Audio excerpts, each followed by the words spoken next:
Bonjour à tous, nous allons continuer notre formation ISTQB testeur certifié niveau fondation avec la partie du chapitre 1 fondamentaux de test. Eh bien, la partie fondamentaux de test a 5 objectifs d'apprentissage. Nous avons que sont les tests, pourquoi les tests sont-ils nécessaires, les 7 principes généraux des tests, le processus de test et la psychologie des tests. Aujourd'hui, nous allons voir que sont les tests avec les objectifs donc de pédagogique de identifier les objectifs habituels de test et faire la différence entre tester et déboguer.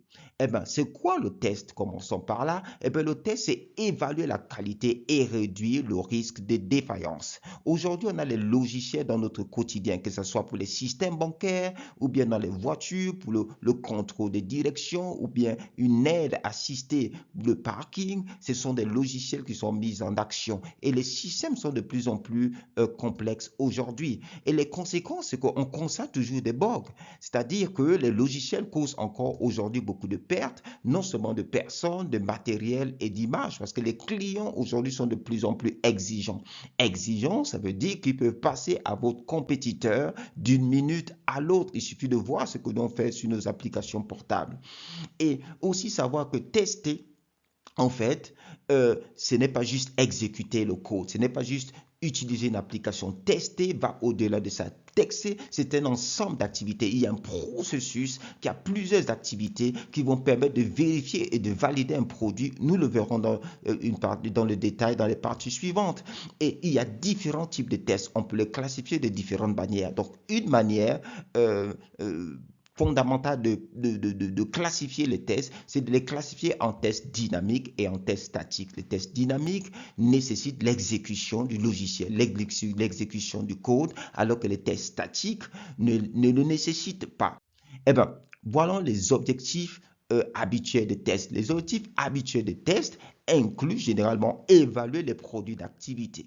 D'accord? Les produits d'activité, ce sont tous ces documents, toutes ces informations qu'on utilise donc en entrée donc de notre processus de test. Nous avons notamment les exigences, c'est-à-dire ce qui est attendu par les utilisateurs finaux ou les utilisateurs métiers, les user stories dans le cas des processus agiles, la conception, justement les designs et aussi le code. D'accord? Et l'autre objectif, c'est vérifier les exigences spécifiées, c'est-à-dire vérifier si elles ont été satisfaites. Imaginons qu'un assureur s'attend à pouvoir, donc, à partir des informations de son utilisateur, de générer automatiquement un contrat avec certaines spécificités. Voilà. Donc, c'est ce à quoi il s'attend à la fin. Donc, ça va nous permettre, donc, le test nous permet de vérifier cela. D'accord? Que si nos exigences vont permettre de remplir ces attentes-là. Valider si l'objet des tests est complet et fonctionne comme attendu est aussi un des objectifs donc du test, c'est-à-dire est-ce qu'il fonctionne même avec la performance qu'on attend, est-ce qu'il est facile à utiliser, donc ce sont autant de choses donc qui peuvent être des attentes des utilisateurs finaux qu'il faudra valider. Et l'autre partie, c'est construire la confiance. Avec quel niveau de confiance l'utilisateur final peut s'abandonner à votre logiciel? Avec quel niveau de confiance? Est-ce qu'on a trouvé suffisamment de défaillances, de bugs qui ont été corrigés? Dis par exemple que pendant le test, on n'a trouvé aucun bug. Sur le point de vue général humain, c'est super parce qu'on se dirait, waouh, il n'y a pas d'erreur. Mais sur le point de vue de la qualité, et c'est totalement dangereux parce qu'on sait que l'erreur est humaine, on sait qu'on fera des erreurs. Et voilà pourquoi dans certains projets, il y a parfois des métriques qui exigent qu'on puisse trouver un nombre minimal, d'accord, de défaillances et qu'il soit corrigé.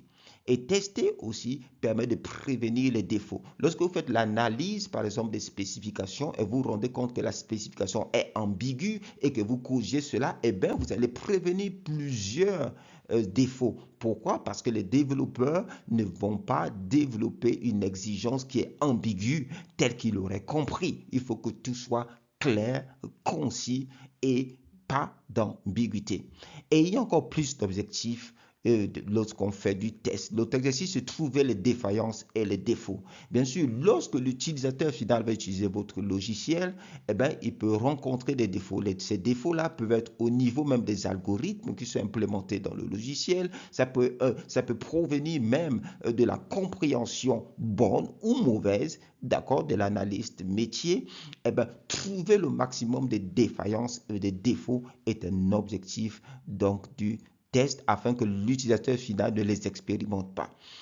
Un objectif important dans le test, c'est fournir de l'information aux décideurs. Lorsque je commençais ma carrière dans le test logiciel, j'avais été confronté à une certaine réalité qui m'avait un peu frustré au début parce que je n'avais pas encore compris en fait cet objectif de test. Lorsque j'avais trouvé un certain nombre de bugs que j'avais reportés, qui s'estimaient parfois critiques pour moi, et que on décidait quand même de faire la publication, donc la release du logiciel, je ne comprenais pas et cela me frustrait. Je me disais que ben, là, on met l'utilisateur final en danger en laissant un certain nombre de bugs.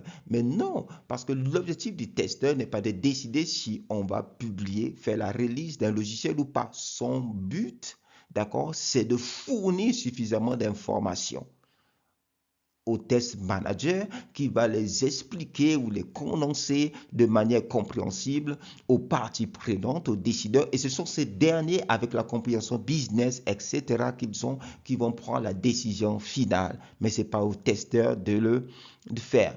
Et tester aussi permet de réduire les risques. Les risques de quoi? Les risques de mauvais fonctionnement au niveau opérationnel, au niveau de l'utilisation. Lorsqu'on a testé, par exemple, dans un environnement qui se rapproche de celui de l'utilisateur final, on a aussi la possibilité de trouver des bugs qui auraient pu se reproduire dans l'environnement final. Donc, ça permet, en fin de compte, donc, de réduire le risque, d'accord, de perte de données, de réduire de perte d'image, de perte de ressources, voire même de perte de personnes. Un autre objectif de test, c'est se conformer aux exigences et aux normes. Ça, c'est tellement important. Moi, je travaille dans le domaine de la qualification de logiciels, d'outils et de librairies.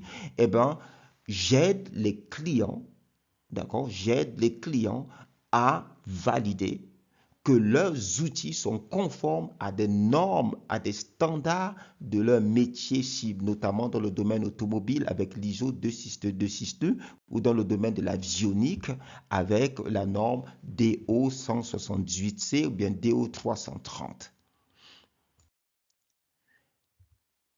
Une chose importante dans le test aussi, c'est de faire la différence entre tester et débugger. Parce que tester, c'est le rôle du testeur et débugger, généralement, c'est le rôle du développeur. Et ici, je vais vous montrer les différentes activités donc du testeur et du développeur. Comme ça, vous allez tout de suite identifier la différence. Généralement, on parle du code qui est édité par le développeur. Donc, il va éditer le code en rapport avec une certaine fonctionnalité et ce code, il va le publier donc dans la base de code du logiciel. Le testeur va prendre ce logiciel, d'accord, et ensuite il va exécuter un certain nombre de cas de test et il va observer un bug qui va reporter, etc., dans un ticket, dans un système de suivi de tickets de bug.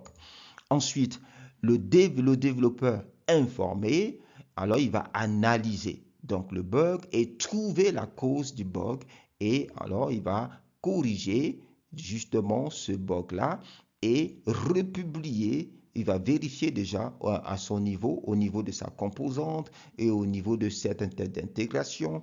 Et après cela, il va mettre à jour la base de code. Une fois il a mis à jour la base de code, eh ben, une nouvelle version du logiciel est produite par le système de compilation et de déploiement. Eh ben, le testeur, cette fois-ci, il va prendre la nouvelle version du bug et il va faire ce qu'on appelle les tests de vérification. C'est-à-dire, il va vérifier si il va faire des tests de confirmation plutôt. Et là, il va vérifier est-ce que le bug qu'il avait donc reporté a vraiment été corrigé par le développeur. Si oui, ça c'est la première validation ou la première confirmation. Et ensuite, il va aussi vérifier si la correction donc, de ce bug, donc l'injection de ce nouveau code n'a pas entraîné de nouveaux bugs dans le système.